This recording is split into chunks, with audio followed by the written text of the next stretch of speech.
संघीय गणतान्त्रिक नेपालको संविधानले राष्ट्रिय अर्थतन्त्रमा 3 खम्बे अर्थनीतिलाई आत्मसात गर्दै सहकारी क्षेत्रको भूमिका र यसको योगदानलाई उच्च प्राथमिकता दिएको छ। नयाँ कानुनले सहकारी संस्थाहरूलाई जनताको आफ्नै स्वतन्त्र मनसायबाट बन्ने र सदस्यको लोकतान्त्रिक नियन्त्रणको सहकारी सिद्धान्तबाट स्वनियमित हुने संगठनको हैसियत प्रदान गरेको छ। मुलुक 3 तहको शासकीय संरचनामा गएसँगै केन्द्रबाट यस अघि गरिँदै आएका धेरै कामहरू प्रदेश र स्थानीय सरकार मातहतमा ल्याइएको छ। नेपालको संविधान 2072ले गरेको व्यवस्था बमोजिम सहकारी डिभिजन कार्यालयहरू खारेज भई सहकारी सङ्घ संस्थाहरूको संस्थापन र नियमन सम्बन्धी कार्य 753 वटै स्थानीय तह, 7 प्रदेश र संघीय सरकारको सहकारी विभाग गरी 761 वटा सरकारी संयन्त्रहरू मार्फत हुँदै आएको छ। संविधान नतह कार्यान्वयनमा आएको यो संरचनाले स्थानीय सरकारसँगै 5 वर्षको एक कार्यकाल पूरा गरिसकेको छ।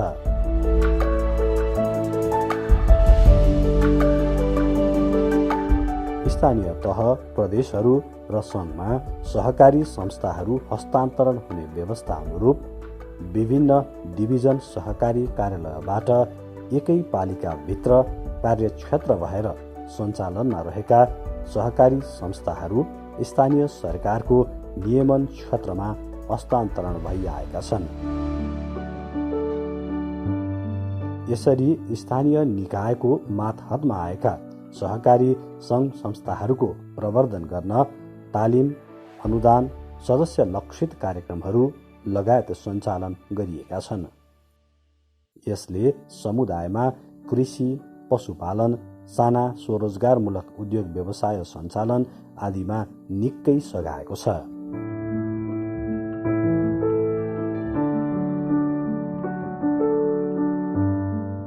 ऋण लिने, ब्याज तिर्ने काम गर्ने, बिग्रे पनि बिग्रीको किस्ता तिर्नु परिगएको, पछि लास्टमा अब जसरी फाइनल त गर्नु परिगएको, सप्रे पनि आफ्नो सप्रियो, बिग्रे पनि आफ्नो सप्रियो, बिग्रियो, उही काम गर्ने वातावरण एउटा मिल्ने भयो। वाल्मीकिश्वर सहकारीबाट मैले ऋण लिएर चक्लेट फ्याक्ट्री राखेको छु।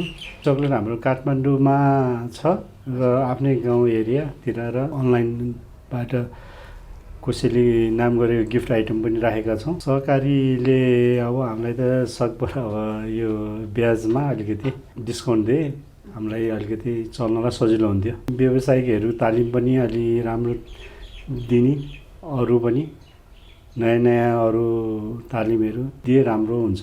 यस संस्थाले दिएको यो सुविधाले गर्दाखेरि हामीलाई अब काम गर्नलाई व्यापारको लागि एकदम सहज वातावरण भएको छ। ऋणको सुविधाहरू दिइरहेछ। अब आवश्यक पर्दाखेरि सहज रूपमा आफ्नो व्यापारलाई अगाडि बढाउनलाई सहयोग गरेको छ। सदस्यहरूको लागि चाहिँ व्यावसायिक तालिमहरू ल्याउनु पर्यो। सदस्यहरूको आर्थिक स्तर उन्नतिको लागि आवश्यक कार्यक्रमहरू ल्याउनु पर्ने देखेको छु। राम्रो सेवा सुविधा दिइरहेको छ यस संस्थाले। नमुना सहकारीकै मार्फतबाटै हो म अहिले यो ठाउँमा यहाँसम्म आइपुगेको। असाध्यै गाह्रो स्थितिमा पनि उहाँहरूले मिलाएरै हामीलाई सहयोग गरिराख्नु भएको छ। यो बच्चाहरूको नि बाल्यकालदेखि नै त्यहाँ खुत्रीको बचत गरेको थिएँ। अब अहिले ठुला भइसक्यो, खुत्रीको बचत नहुने भएर उनीहरूको नाममा चाहिँ अब त्यही नियमित बचत चाहिँ गरिरहेको छु। ठुलो सिजनमा काम चापाचप 3 जना मान्छे काम गर्न, अब ग्राहकलाई भने टाइममा दिनु भने रिसाउँछ। त्यही भएर त्यहाँबाट फेरि 1 लाख रुपियाँ लिएर अस्ति मात्रै, धेरै भएको छैन, नयाँ मिसिन ल्याएर काम गर्दैछु। सर्वसाधारण जनताको दैनिक गर्जो र आवश्यकता टार्न उनीहरूकै समूहको योजना अनुरूप सञ्चालन भइरहेका सहकारी संस्थाहरूलाई प्रोत्साहन गर्नु एउटा आवश्यकता हो भने अर्कोतर्फ सर्वसाधारण जनताकै त्यति ठूलो रकमको संरक्षण पनि स्थानीय सरकारको दायित्व हो। यस्तोमा स्थानीय सरकारबाटै सहकारीहरूको न्यायोचित नियमन र प्रवर्धन होस् भन्ने उद्देश्य सहित स्थानीय सरकारलाई जिम्मेवारी दिएको हो। सरकारी आन्दोलनलाई अगाडि बढाउने हाम्रो योजना छन् र बजेट हामीलाई सीमित मात्रामा प्राप्त भएको छ। त्यही सीमित बजेटलाई पनि हामीले उत्पादनशीलमा जोड दिने सहकारी, कृषि सहकारी, महिला सहकारीहरूलाई हामीले चाहिँ बढी फोकस गर्छौँ। सहकारी आन्दोलनबाटै गरिबीको रेखामुनिका जनताको जीवनस्तर माथि उठ्छ भन्ने कुरोमा यो मन्त्रालय विश्वस्त छ। सहकारी मन्त्रालयले नेपालका भूमिहीन जनता, गरिबीको रेखामुनिका जनतालाई समेट्नको लागि यसले काम गर्न सुरुवात गरेको छ। हिजो यो भूमि व्यवस्था सहकारी मन्त्रालय एउटा कोठामा बन्द कोठामा राखिएको थियो। अहिले मन्त्रालय स्थापना गरी यो मन्त्रालयले आफ्नो यो सहकारी आन्दोलन अगाडि बढाएको छ। महिलाहरूको सहकारी र कृषि सहकारीलाई हामीले बढी जोड दिन्छौँ र यिनीहरूमा आर्थिक अनुशासन हुन्छ भन्ने कुरोमा हामी विश्वास गर्छौँ। हामीलाई यो वर्ष 79-80 बजेटमा जम्मा 24 करोडको सिलिङ पेश भएको छ।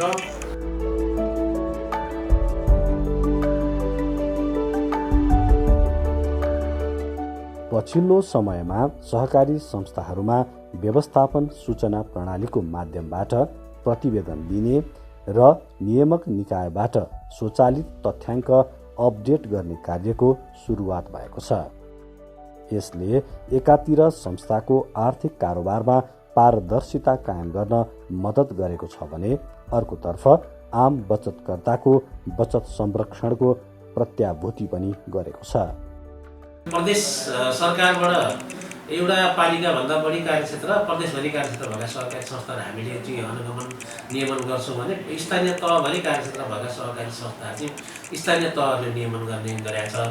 यो नियमन संरचना प्रभावकारी भइ नसकेको अवस्थामा चाहिँ विशेष गरी स्थानीय तहहरूमा चाहिँ अनुगमनसँग सम्बन्धित दक्ष जनशक्ति नहुनु, नियम कार्यविधिहरू तर्जुमा नसकेको अवस्था भएकोले नियमन अलिकति फितलो भएको हो कि भन्ने अवस्था यो बिचको अवधिमा देखियो र प्रदेशको हकमा पनि त्यस्तै अवस्था थियो।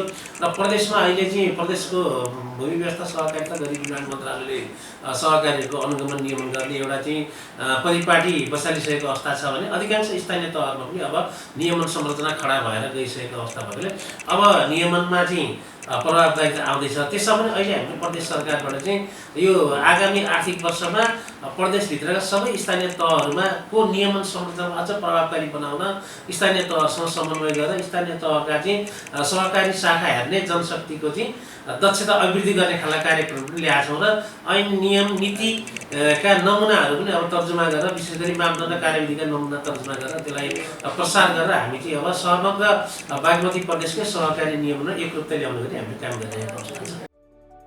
सहकारिताको भावना अनुरूप सञ्चालनमा रहेर सेवा दिँदै आएका सहकारीहरूको उपस्थितिले स्थानीय स्तरमा आर्थिक सामाजिक विकासमा निकै ठूलो भूमिका खेलेको छ। उदाहरणका लागि ललितपुर जिल्लाको कोन्जोसोम गाउँपालिकाको लालीगुराँस महिला विकास बहुउद्देश्यीय सहकारीका नामबाट सञ्चालित सहकारीले दूरदरार र ग्रामीण भेगमा महिलाको आर्थिक सामाजिक अधिकार सुनिश्चित गर्दै महिला सशक्तिकरणमा समेत ठूलो टेवा पुर्याइरहेको देख्न सकिन्छ। पहिला हामीलाई डिभिजन कार्यालयमा पुग्दाखेरि चाहिँ कार्य गर्दाखेरि अलिकति असहज पनि हो, त्यो अलिकति टाढा थियो। अहिले अब गाउँपालिका आउँदा स्थानीय सरकार हामीसँगै छ, हामी त्यसमा ढुक्क छौँ। स्थानीय सरकारले गर्न सक्ने सेवा सुविधा उहाँहरूले गर्न सक्ने सहयोग चाहिँ हामीलाई एकदमै सहयोग भएको छ। खासमा गाउँपालिकाबाट हामीलाई चाहिँ सस्तो ब्याजमा हाम्रो स्थानीय दिदीबहिनीहरूलाई चाहिँ व्यावसायिक तरिकाले चाहिँ यसो गरौँ है, खेतीपातीको रूपमा आर्थिक रूपमा चाहिँ कसरी वृद्धि गर्ने, कसरी चाहिँ आफूले जीवनयापन सहज गर्ने भन्ने कुरामा उहाँहरूलाई हामीले एकदमै कन्भिन्स गरेर यसपालि चाहिँ हामीले गाउँपालिकाबाट हामीले एकदमै ठुलो सहयोग 5 लाख रुपियाँ रकम सहयोग प्राप्त गर्नुभएको छ, सहयोग गर्नुभएको छ उहाँहरूले, त्यो हामीले प्राप्त गरेका छौँ। र हामीले चाहिँ लक्षित वर्गभित्रमा रहेर खासमा हाम्रो महिला दिदीबहिनीहरूमा पनि एकल महिला, अपाङ्गता भएको परिवार, ज्येष्ठ नागरिकलाई हामीले 3% ब्याजमा चाहिँ त्यो हामी लगानी गर्न सफल भएका छौँ। र आवश्यक पुँजी चाहिँ हामी त्यसमा उहाँहरूलाई त्योभन्दा पनि थप चाहिँ हामी सहकारीको नीति नियमअनुसार लगानी गरिरहेको अवस्था छ। स्थानीय स्तरमा हामीले सोचेको जस्तो चाहिँ अझ पनि हुन सकेका छैन। त्यसमा पनि अझ हामीलाई चाहिँ अलिकति सिस्टमेटिक रूपमा जानको लागि चाहिँ जे होस् नीतिगत रूपमा भए पनि अथवा विभिन्न परिवर्तित भएको ऐन नियम कानुनहरू संशोधन गर्नुपर्ने अवस्था होला हामीसँग भएको, तर त्यसलाई चाहिँ परिमार्जन गर्न उहाँहरूले नै तपाईँहरूले नै अलिकति सहजीकरण गरिदिनु भयो भने हामीलाई अझ सहज हुन्छ कि भन्ने हामीले अनुभव राखेका छौँ।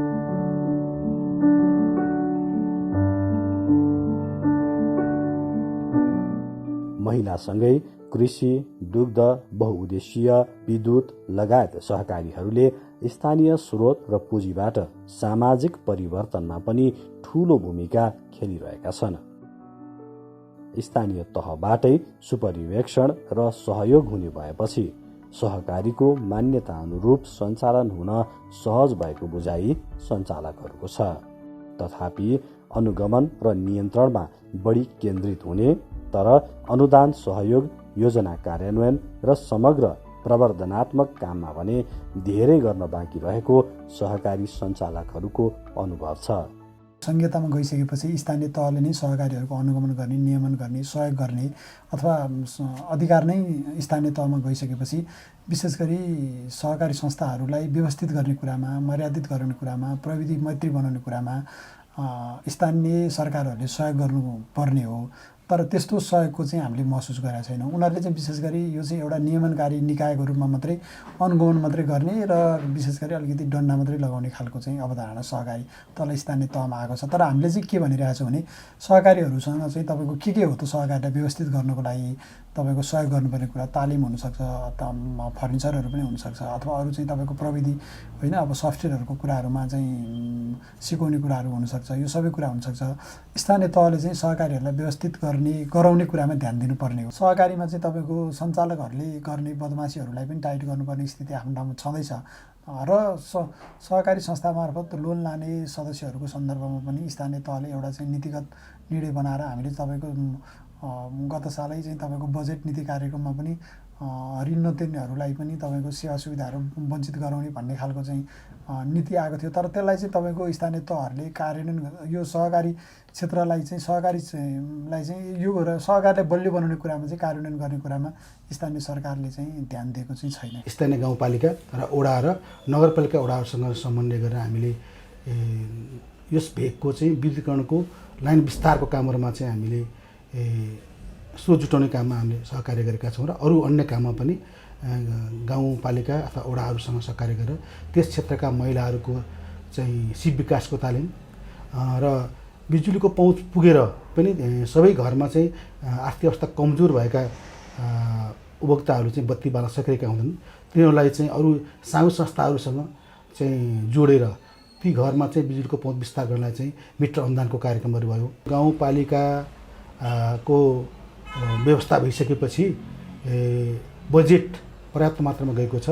त्यसले गर्दा उहाँहरूले चाहिँ जसरी बाटो, खानेपानी, शिक्षा, स्वास्थ्यलाई लगानी गर्नुभएको छ त्यो एउटा पाटो बिजुलीलाई अथवा विद्युतीकरण र यस क्षेत्रको ऊर्जा सेक्टरमा पनि लगानी गर्नुपर्ने एउटा दायित्व उहाँहरूको छ र त्यसमा उहाँहरूले गर्दै आउनुभएको छ र फेरि पनि गर्नुहुन्छ भन्ने हामीले विश्वास लिएका छौँ। स्थानीय तहमा नजाँदाखेरि त हामीले त डिभिजन सहकारीबाट काम गर्नुपर्ने हुन्थ्यो। दर्ता गर्दा सञ्चालन गर्दा उहाँहरूबाटै लिनुपर्थ्यो भनेदेखि अहिले चाहिँ नगरपालिकामै आइसकेपछि हाम्रो चाहिँ अब यहाँ उहाँहरूले गर्नुपर्ने मोनिटरिङका पाटोहरू हुनसक्छ, त्यो कुराहरू नगरपालिकाले गर्नुभएको छ। हामीले चाहिँ बुझाउनु पर्ने रिपोर्टका कुराहरू हुन्छन्, ती हामीले गरिरहेका छौँ।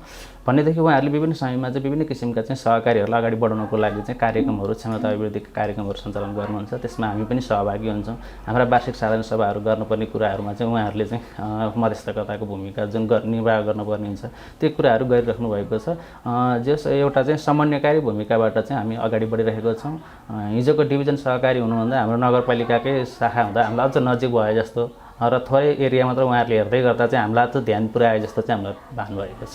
अब हाम्रो यो संस्थाले चाहिँ बचत ऋणको कारोबारको साथसाथै बहुउद्देश्यीय कारोबारमा चाहिँ अहिले हामीले चाहिँ रासायनिक मलको चाहिँ बिक्री वितरण गर्ने काम गर्छौँ। एसटिसी कम्पनीको चाहिँ हाम्रो चाहिँ एलपिजी ग्यास पनि यहाँका शीर्ष सदस्यहरूलाई चाहिँ सहज पहुँच होस् भनेर चाहिँ त्यो वितरण गर्दै आएको छौँ। कीटनाशक औषधिहरू र बिउ बिजनहरू पनि बिक्री वितरण गर्छौँ। पहिला डिभिजनको भन्दा चाहिँ अहिले चाहिँ नगरपालिकामा आउँदाखेरि हामीलाई काम गर्न सिफारिसदेखि लिएर सबै काममा धेरै सहजता आएको छ। र यसलाई चाहिँ अझै व्यवस्थित गर्दै लिएर जानुपर्ने जरुरी चाहिँ छ। सदस्यहरूलाई आय आर्जन हुने खाले उहाँहरूले गाई पाल्नुहुन्थ्यो, भैँसी पाल्नुहुन्थ्यो। हामीले त्यो दुधलाई एक ठाउँमा कलेक्सन गर्ने अनि हामीले बिक्री वितरण गर्ने, उहाँहरूलाई नै हुने, संस्थालाई पनि 2-4 पैसा आम्दानी हुने, त्यो हिसाबले हामी सुरुदेखि नै त्यो एउटा डेरी चाहिँ अहिलेसम्म निरन्तर छ। अनुदानित रासायनिक मलहरू ल्याएर बिक्री वितरण गर्छौँ। स्थानीयहरूलाई ग्यास सुलभ हुनको सजिलो होस् भनेर एउटा ग्यास डिपो छ। विशेष गरी बिउहरू ल्याएर हामीले बिक्री वितरण गर्थ्यौँ र अहिले चाहिँ नि त्यो एउटा जिम्मा चाहिँ हाम्रो मेम्बरलाई दिएको छौँ। किसानहरूलाई बिमा गराउनलाई एकदम सजग गराउने, कृषि सम्बन्धी हामीले ब्याज एकदम कम 12% हामी ऋण लगानी गर्छौँ।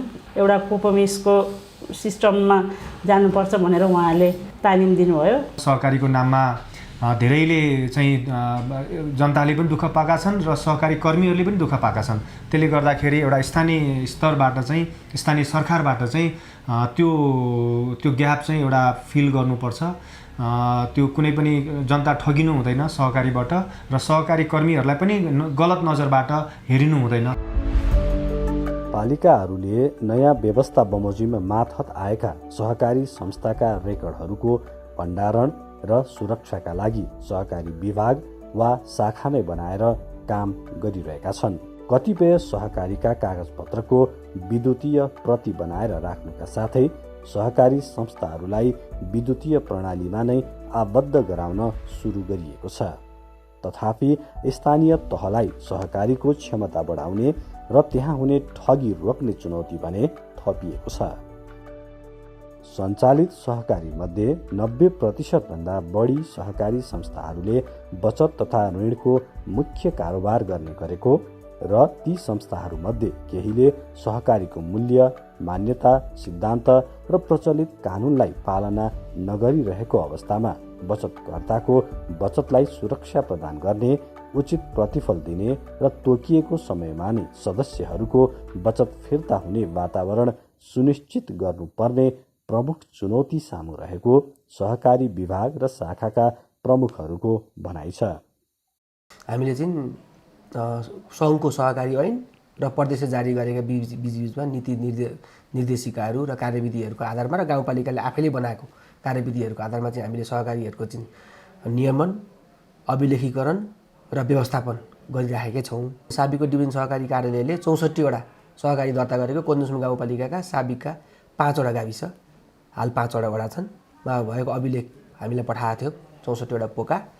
त्यसमा पनि कतिवटा चाहिँ बहुस्थानीय तह क्षेत्राधिकार भएका सहकारी संस्थाहरू थिए र पालिका आफै स्थापना भइसके पश्चात हामीले 8वटा आफ्नो कार्यविधि बमोजिम 8वटा नयाँ सहकारी संस्था दर्ता गरेका छौँ र उनीहरूको अभिलेखीकरण कोपोमिसमा लाने र उहाँहरूलाई चाहिँ युजर आइडी र पासवर्ड दिने र जुन सञ्चालनमा सहकारीहरू आएका छन् तिनीहरूलाई चाहिँ अझै बढी यो डिजिटलमा लानको लागि चाहिँ बिचबिचमा सहकारी विभागले पनि हामीलाई चाहिँ ट्रेनिङहरू दिइरहेछ।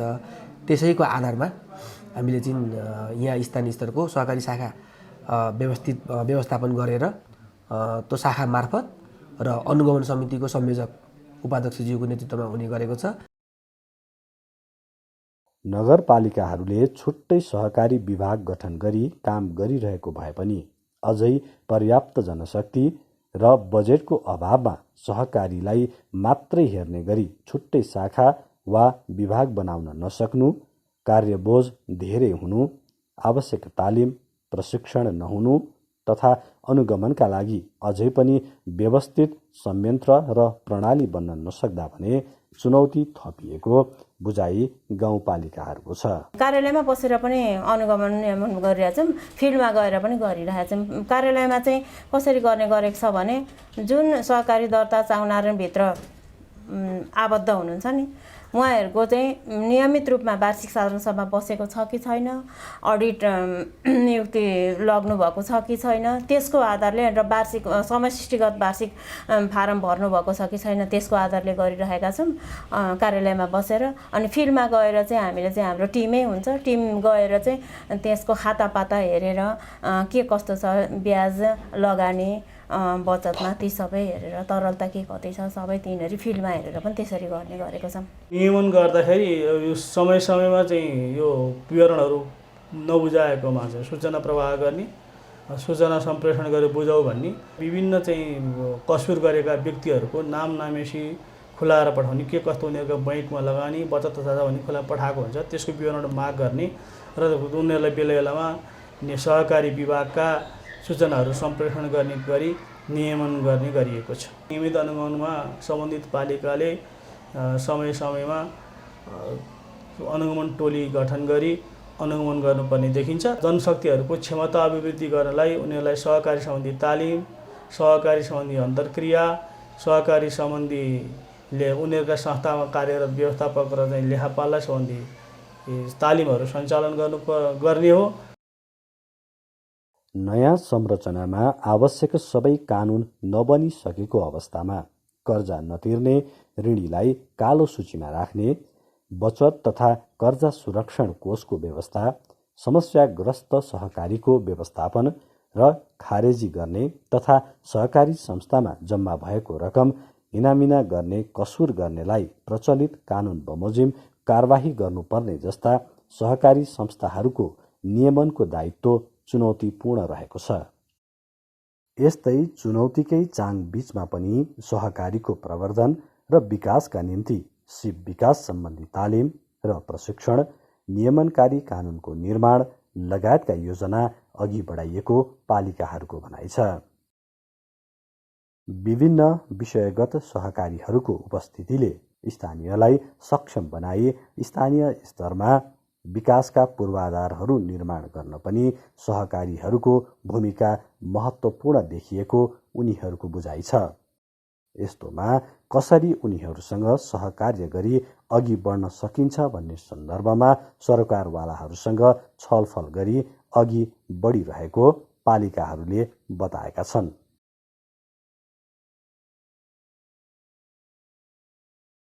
ग्रामीण क्षेत्रमा विद्युतीकरणदेखि बचत तथा ऋण सहकारीहरू मार्फत प्रवाह हुने ऋणबाट साना तथा मझौला व्यवसायहरू सञ्चालन गर्न तथा बहुउद्देशीय अवधारणाका सहकारीहरू मार्फत विभिन्न विकासका गतिविधि, आर्थिक उन्नतिका कुराहरू लगायतमा स्थानीयलाई परिचालन गर्न स्थानीय सरकार, प्रदेश सरकार र सहकारी सञ्चालकहरूले स्थानीय सङ्घको सहकार्यमा सहकारीहरूलाई परिचालन गरिरहेका छन्। यसबाट स्थानीय र सहकारी दुवै लाभान्वित पनि भइरहेका छन्। देशभर रहेका झन्डै 30,000 सहकारी संस्थाको करिब 80% सहकारी स्थानीय सरकार अन्तर्गत छन्। स्थानीय पुँजीको परिचालनमा स्थानीयलाई नै जिम्मेवार बनाई स्थानीय स्तरमा नै रोजगारी सिर्जना गर्दै आर्थिक समुन्नति हासिल गरी स्थानीय अर्थतन्त्रलाई गतिशील बनाउने काममा स्थानीय सरकारको महत्त्वपूर्ण सहयोगीको भूमिका सहकारी अभियानले खेल्न सक्ने देखिन्छ।